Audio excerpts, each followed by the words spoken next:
that there's a lot of rain here, so we'll have to speak a bit louder so that we can be heard.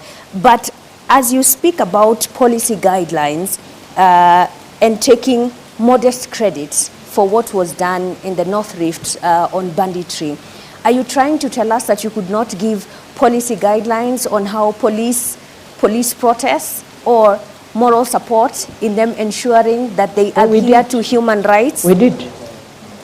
So what happened? What went wrong?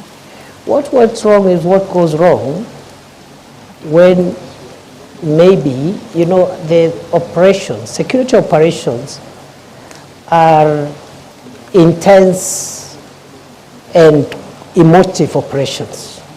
It's not somewhere where an officer will be told, when you reach there, do this, do this, do the other. So what we have are general policy guidelines.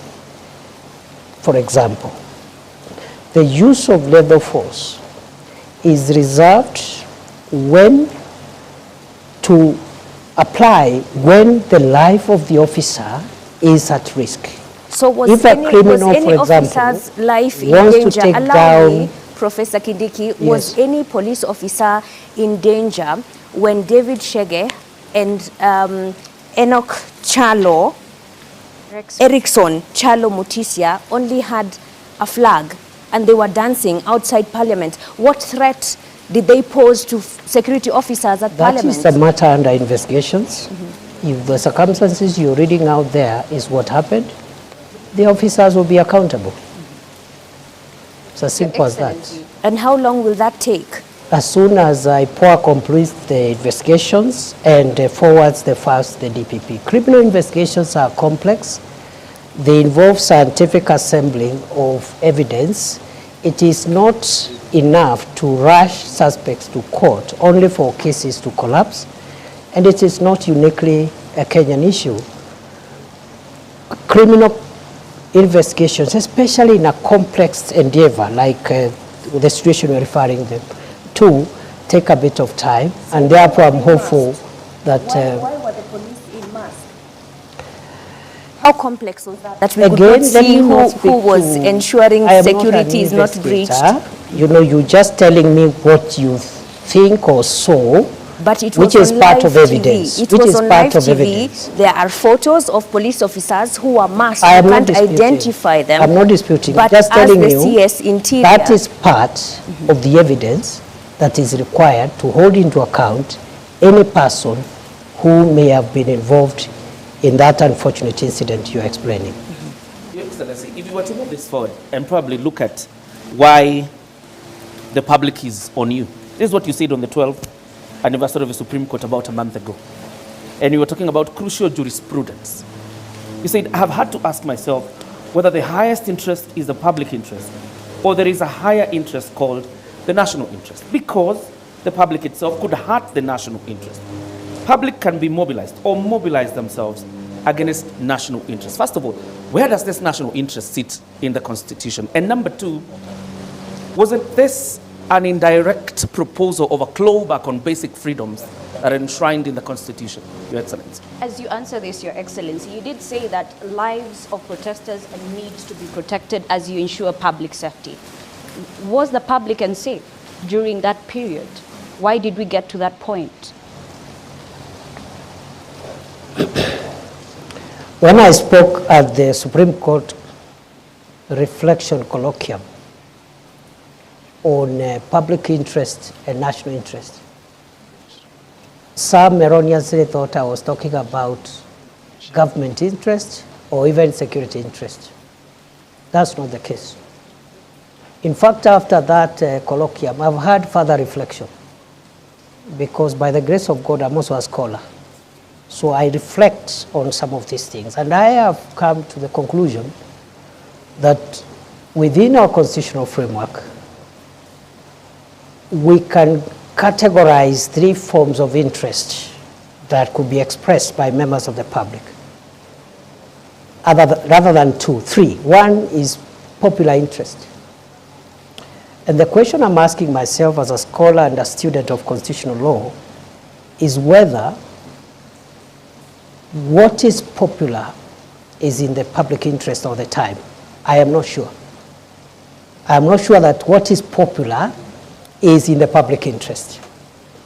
I don't believe, sometimes yes, maybe not all the times.